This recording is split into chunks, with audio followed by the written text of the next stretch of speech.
बेखुदी के शोर में डूबी एक साकन गांव के दरमियान कदीम जंगलों और पहाड़ों की लपेट में एक किताब खाना करार होता था जो सिर्फ चंद लोगों को मालूम था। जादुई किताब कलब। एक दिन सूरज ने रोशनी छोड़ते हुए 4 दल्लीर महमजवियों सारा, ईथन, आवा और नवा ने एक कामाल किताब का इख्तिरा किया जो एक जादू की बूंद से लेकर आ रही थी। अजब व ताज्जुब और खुशी की मुख्तलिफ बौछार में उन्होंने उसकी सफ़हात को आहिस्ता आहिस्ता मोड़ा। फ़ौरन खुद को एक धकेलते हुए दरबार में पहुंचते ही महसूस किया। कोहरे की सफ़रकारों की पिकारों की गूंज और ताज़ा रोटियों और अजीब महक के अशार सड़कों की पहचाड़ीदारों तक पहुंच गई थी। सारा की नज़र रोशनी से भरपूर थी, जो सड़क की सिटालों पर फीली रंगीन कालीनियों को देखते रही। ईथन को कहर से नहीं हुआ और उसने एक सिपाही के खुद परचम को पहन लिया। अपनी ख्यालात की उड़ान से रौनक लेने लगा। आवा की हंसी चौखट गई। छैलों की करने वाले की मजाकिया हरकतों से मसत मजाक करते रहीं।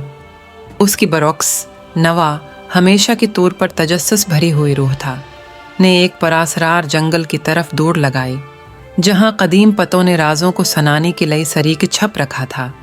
जंगल के दिल में उन्होंने एक दानाई से भरे बचकाने वाली अलू के साथ मुलाकात की, जिसकी आंखों में कदीम इल्म की रोशनी थी, जिसने उन्हें ज़रिया करदार का आगाज़ करने की दावत दी।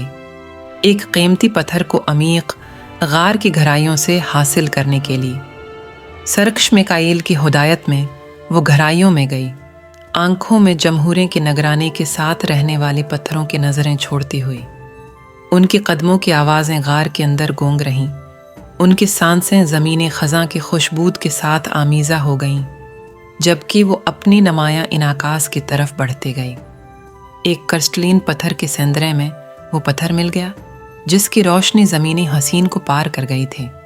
पत्थर उनके हाथों में पहुंचती है, गार की दीवारें कांपने लगीं और एक पोशीदा रास्ते को जाहिर करने लगीं जो उन्हें बुलंद बर्फ़ की क़लहों की दुनिया में ले गया। बर्फ़ की बादशाही अलाओं की दुनिया में कदम रखती है, जहाँ बर्फ़ की परछाएं हवा में लड़खड़ा रही थीं। वो सब सबक सीखने लगी कि किस तरह बर्फ़ की क़लअे की कदीम दीवारों ने उनके लिए एक नेकी कलमा फराहम किया था। अंदर उन्हें एक बर्फ़ की मलक ने सलाम किया, जिसकी मौजब हुजूर और अच्छाई भरी हुई थी, जिसने उनकी हौसला अफजाई की तकदीर की और उन्हें किताब के राजों को खोलने की चाबकदस्ती देने का फ़ैसला किया। शुक्रगुजारी के दिलों से वो बर्फ़ के मुल्क को अलविदा कहा और किताब खाने वापस आ गई, जिसकी सफ़हात अब रोशनी से चमक रही थीं। उन्हें ये मालूम हुआ कि उनकी सफ़रात अभी तक कली हुई थी, कि उनकी जादुई किताब कलब में लामहदूद दुनियाओं का इंतज़ार था जो इंतज़ार कर रही थीं। और इस तरह अजीब व ताज्जुब और तवक्का की एक खुशबूदार मखलूती के साथ उन्होंने किताब को बंद किया, यकीन के साथ कि जब भी उसकी सफ़हात नई तरह से खलें, एक नया मेहमान महसूस होगा जो उनको मुश्ताकाना बिला रहा होगा। दिनों ने हफ्तों में तब्दीली की। किताब ने एक बार फिर बलबला भरकर बिला रही थी, वादा करते हुए कि वहाँ नई अजायब उनकी लई महिया होंगी जो उनकी सबक एक बड़ी सबक सिखाने वाली होंगी। इस बार वो एक विक्टोरियाइन बाग में थी, जहाँ गल्लाबों की शोख रंग बरंगी बहारें थीं और परवंदी बूंदानें चहला रही थी।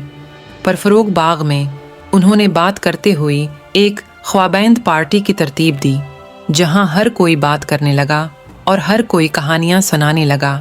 एक धंधोर तहली के नीचे उन्होंने एक धंधोर खोला जो एक भूली भोटिजी की भूली भाल से यूनान के खिलाड़ियों के खजाने की तरफ इशारा करता था।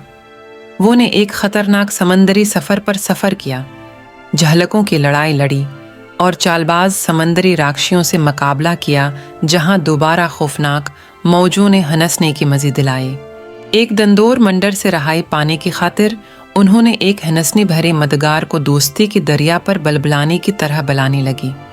रात को उन्होंने रात की कहानी की तकरीबात शेयर के, जहाँ बहुती महमलीतें शरीफ महमलों की महमलीतों का हिस्सा बन गईं। उनकी हंसी खाली हालों में गूंज रही थी।